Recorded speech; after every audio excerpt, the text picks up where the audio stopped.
داو لآسمان كاندا هرشي مخلوقات هيا هرشي كان بآشكرا وبنهيني خواي پروردگار قائم عليه خواي پروردگار بآقايا لي آقاي لهمو مخلوقاته دي خوايكي وعظيم هيا خوايكي وقورة هيا بوتي صرف عبادتك تكي بو غير خوا بو لپاشان دا فرمي وجعلوا لله شركاء شريكان بو خوا قرار دا او خوا عظيمة هيا كهرشي كردويك كي خواي پروردگار بآقايا لي بچاكو بخراب وكو حديث قدسيكا فرمي لو أن أولكم وآخركم وإنسكم وجنكم قاموا في صعيد واحد فسألوني فأعطيت كل واحد مسألته ما نقص ذلك مما عندي يا من ملكي شيئا خدا فرمي أي بني آدم أقر بيتو أولتان هتاوكو آخرتان يعني اللي يكن بشر كآدم هتا قيامت بصر آخر كسهلصي أوهم مخلوقات هزارها صال همو مخلوقات بوسي بإنسان وبجنتان جن رنگ لئيمة زياتر بيه همو تان بوسن ليك صحرايكا ليك شونيكا هر يكيو داوای شتێ بکات لە خوای پەروەردگار هەر یەکیو شتێکی گەرەک بێ لەخوا هەر یەکیو بە زبانێک خوای پەروەردگار وڵامی هەموویە داتەوە و جوابی هەموویە داتەوە دەی ئەو قەبرەی تۆ ئەیپەرستی ئەو شەخسەی تۆ ئەیپەرستی ئەو بەردەی تۆ ئەیپەرستی ئەو مەحاجەرەی تۆ ئەیپەرستی ئەو مەلایکەی تۆ ئەیپەرستی ئەو پیاوچاکەی کە تۆ ئەیپەرستی ئەو پێغەمبەرەی کە تۆ ئەیپەرستی خۆ چوار کەس لە دیاری قسەیە بکە ئەلێ واشکە کاکە سەرم بێت تێک مەدەن یەکەیەکە قسەم بۆ بکەن هەر بە زونیەتی ناتوانە جوابتان بداتەوە کامە زۆر پیاوچاکەیەوە بە پیاوچاکی دانن با پێنج کەس بچێتە لای هەر یەکی بە زبانێک یەکێ بە هەندی یەکێ بە تورکی یەکێ بە کوردی یەکێ بە عەرەبی یەکێ بە فەڕەنسی هەر پێنجیانش پێکەوە قسە بکەن لەگەڵ لێی تێکەچێ جواب چی بداتەوە ئەسڵەن لێت تێناگا ئەسڵەن لێت کەیشی عەبدولقادری گەیلانی ڕەحمەتی خوای لێبێ نەیزانێ فەڕەنسی بخوێنێتەوە نەیزانێ ئینگلیزی چییە نەیزانێ یابانی چییە نەیزانی ئەمریکیە زبانی نەزانیوە ئێستا خەڵک لە هیندستانەوە بانگیەکە لە ئێران بانگیەکە لە کوردستان بانگیەکە لە کوێ بانگیەکە لەوە بەریەشی عەبدولقادر گەیلانی ڕەحمەتی خوای لێبێ نەیوتە شتیوان بۆ بکەن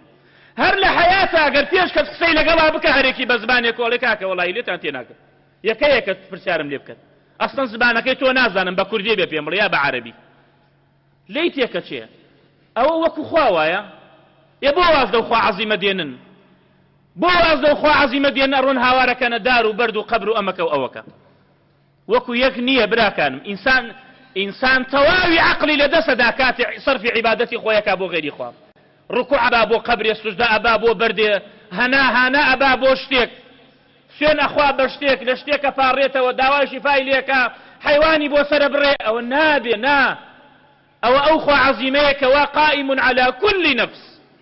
هرچی مخلوقات خوای پەروەردگار بە ئاگایە لێی ئەوان شەریکیان بۆ خوا قەرار دا وتیان کاکەم بتانە خۆی وەختی خۆی پیاوچاک بوونە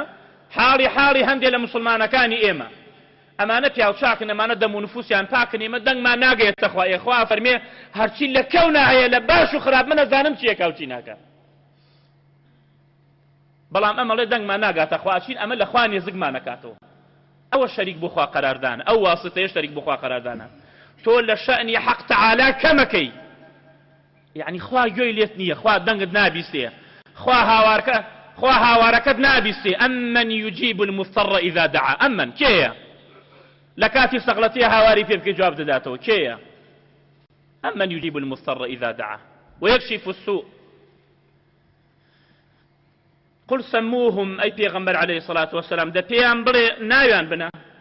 ئەوانی کە ئێوە لە غەیری خوای پەرستن أم تنبئونه بما لا يعلم في الأرض أم بظاهر من القول يا خبر دنا خوا أرن خوا بآقايا لوي أما كشريكي خوايا خوا شريكي نية يا بنهيني يا بأشكراي خبر دنا خوا بل خدا فرمي بل زين للذين كفروا مكرهم وصدوا يا وصدوا هرسو قراءتك هاتو لا قراءاته